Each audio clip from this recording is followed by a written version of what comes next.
Bom, agora nós vamos falar com uma pessoa que exala inclusão. Ele é marido da Olga Koss, que leva o nome do instituto o qual ele preside. Então ele é presidente do Instituto Olga Koss. E para quem não conhece, o Instituto Olga Koss é um instituto de inclusão que desenvolve projetos para pessoas com deficiência. E esse instituto também é responsável pela primeira métrica internacional acreditada pelo Inmetro. Mas eu não vou dar spoiler e vou deixar que ele mesmo fale sobre isso. Senhor Wolf Koss, por favor, a palavra é do senhor. Excelentíssimo senhor vice-presidente da República, Geraldo Alckmin, senhor prefeito Orlando Morandi, e cumprimentando a esses dois companheiros de trabalho neste fórum, quero cumprimentar todas as autoridades presentes. Senhoras e senhores, boa tarde. Tenho muito orgulho de estar participando desse fórum, porque vivemos hoje num mundo em que a diversidade e as pessoas com deficiência têm que ter voz. Muito me orgulho em fazer parte do Conselho de Desenvolvimento Econômico e Social da Presidência da República e, para minha surpresa, fui chamado, em função do trabalho de inclusão que fazemos, e somos, eu acho que, o único representante da deficiência intelectual nesse conselho. O nosso objetivo é dar voz às minorias. O nosso objetivo é dar voz aos excluídos. O nosso objetivo é dar voz às pessoas com deficiência, quer física ou quer intelectual. E como chegamos nesse ponto? Fazendo um simples questionamento. Em 2004, quando o Kofi Annan fez a agenda Who Cares Win? Quem cuida ganha, essa agenda só foi adotada em função de ter sido abraçada pelo mercado financeiro. O ESG, Governança Social e Sustentabilidade Ambiental, ela só existe porque o mundo está em transformação. Como mudou no último século as nossas vidas? Hoje vivemos num mundo global. Na Segunda Guerra Mundial, aconteceram as maiores atrocidades do mundo, e a comunicação e a descoberta desses eventos só aconteceu depois que as pessoas chegavam aos locais dessas tragédias. Hoje, o mundo inteiro tem, em tempo real, o que acontece em todo o mundo. E vemos que o homem, apesar de cometer as maiores atrocidades, também é o maior elemento de ajuda social do mundo. Ao mesmo tempo que inimigos se matam em guerra, eles se socorrem quando tem um cataclisma como um terremoto. Isso nós estamos vivenciando dioturnamente isso. Nos últimos 100 anos, nós saímos, cento e poucos anos, nós saímos do tear manual para essa transformação que é a interatividade e a comunicação. Deixa eu pôr.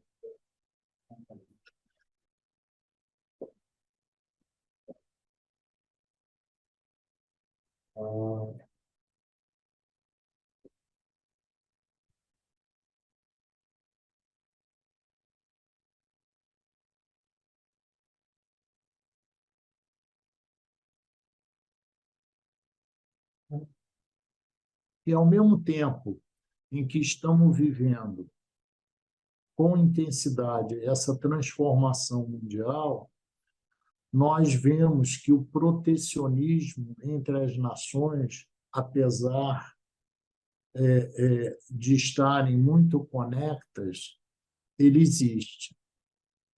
Em janeiro desse ano, a União Europeia, os Estados Unidos e o Canadá começaram a formular o passaporte ESG. As métricas de governança corporativa e as métricas de sustentabilidade para reduzir o carbono, elas são conhecidas e já existem vários tratados de governança e sustentabilidade ambiental. A nossa pergunta sempre foi e sempre será: e o social? Como medir o social do ISG? Obviamente, nós temos várias, obviamente, nós temos várias maneiras de medir isso, mas todas as medições que tem do social são autodeclaratórias. E a autodeclaração, ela não quer dizer que a pessoa está fazendo, né? A autodeclaração em aderir às a autodeclaração para aderir às ODS da ONU, elas são meramente formuladas através de um papel. E a minha pergunta é: como é que nós vamos realmente sair da autodeclaração para a ação? Porque é muito fácil a gente se autodeclarar várias coisas, mas é muito difícil a gente poder estar trabalhando efetivamente em melhorar aquilo que a gente autodeclara, ou pelo menos perseguir o que a gente fala, né? Uma coisa é falar, outra coisa é fazer. E foi em cima disso que nós buscamos uma métrica. Por quê? Só faz gestão quem mede. Quem não mede não faz gestão. Infelizmente, é assim que funciona. Hoje, no Brasil, o ISG ainda está muito restrito às empresas listadas na B3. A gente precisa ampliar isso para toda a sociedade. E como ampliar isso? Através de uma métrica no ambiente de trabalho, que é no ambiente de trabalho, o local que a gente vive, 2/3 da nossa vida, quer presencialmente ou quer remotamente, mas a gente vive esse ambiente de trabalho, a gente convive com os companheiros de trabalho, 2/3 da nossa vida. A gente precisa ter atitudes inclusivas.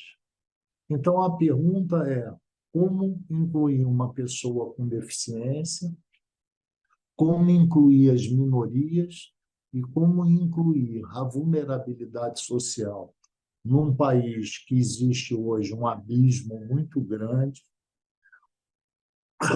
de, de renda e de educação, como a gente inclui essas pessoas na sociedade? A gente vai começar incluindo elas no ambiente de trabalho, e aí a gente faz uma grande cadeia. E o que se mede nisso? Se mede a arquitetura, se mede atitude, como eu te recebo no meu trabalho, como é que você chega no meu trabalho, como é que eu me comunico com você, qual a metodologia que eu faço no meu ambiente de trabalho para transformar tudo isso numa atitude natural. E qual é o programa que eu faço para que uma pessoa que entre no meu ambiente de trabalho possa escalar para chegar à diretoria? Eu entendo que quando a gente vê hoje em dia um empoderamento feminino, é importante, é muito importante. Quando a gente vê as empresas desenvolvendo programas para incluir as pessoas pretas no ambiente de trabalho, é muito importante. Quando a gente vê as empresas se preocupar com a diversidade de gênero para a inclusão no trabalho, é muito importante. Mas a minha pergunta é a seguinte: até quando isso é importante você focar num determinado grupo quando você tem um grupo maior. Eu não admito pessoas pretas no meu trabalho. Eu não admito mulheres no meu trabalho. Eu não admito pessoas em diversidade de gênero no meu trabalho. Eu não admito pessoas de minorias religiosas ou étnicas no meu trabalho. Eu não admito pessoas em vulnerabilidade social no meu trabalho. O que eu admito no meu trabalho? Eu admito seres humanos. Essa transparência de convívio,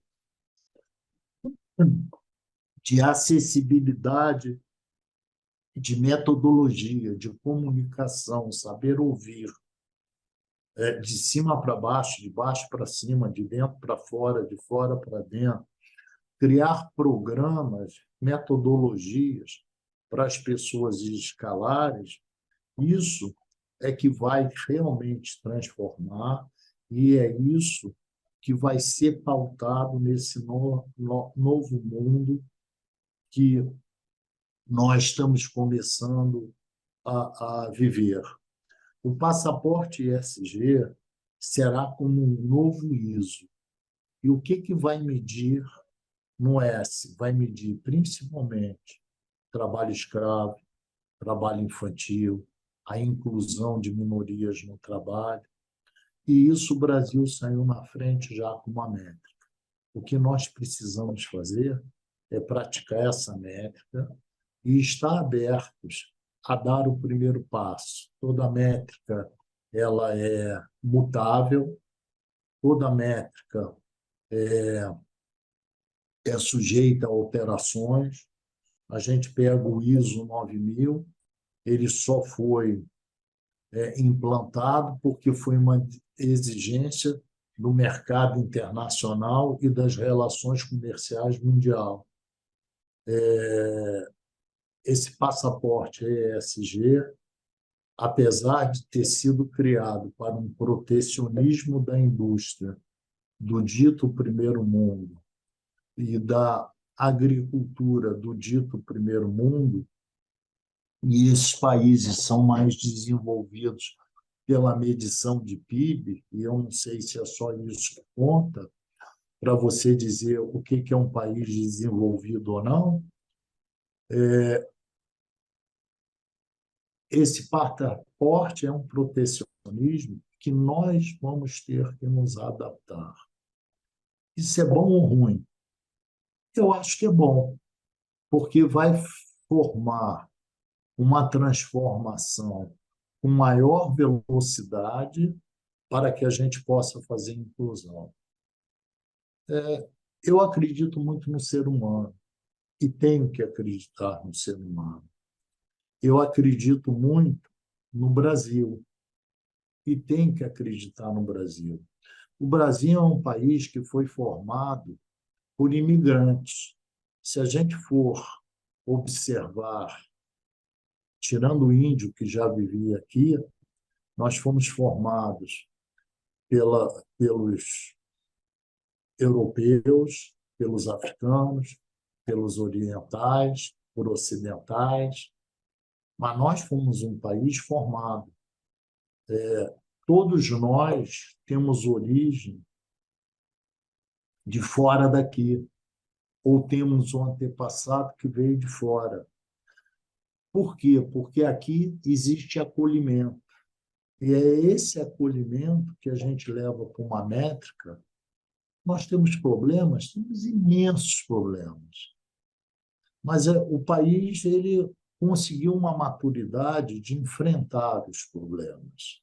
Eu acredito nisso, acredito no acolhimento do povo brasileiro, acredito no empresário brasileiro, porque o empresário brasileiro, nos últimos 50 anos, isso em termos de história é muito recente, passou por todas as adaptações que uma indústria, que um ser humano podia passar em termos de empreendedorismo, e nós aprendemos a conviver, a viver e acolher pessoas em diversas dificuldades e em diversas situações de intelectual. Nós saímos na deficiência intelectual de um adjetivo de que a pessoa era excepcional, uma pessoa com uma deficiência. Todos nós temos deficiência. O que a gente precisa saber é incluir. E somente através da inclusão e da diversidade que o nosso país tem e que as pessoas do nosso país têm, quer seja uma diversidade intelectual, física, de raça, credo, cor, gênero, é que faz com que as nossas empresas, aonde quer que vá no mundo, seja expoente. O Brasil é um país que exporta o maior número de grãos para o exterior. Ele é o celeiro do mundo. O Brasil, hoje, a Amazônia, ainda é o pulmão do mundo.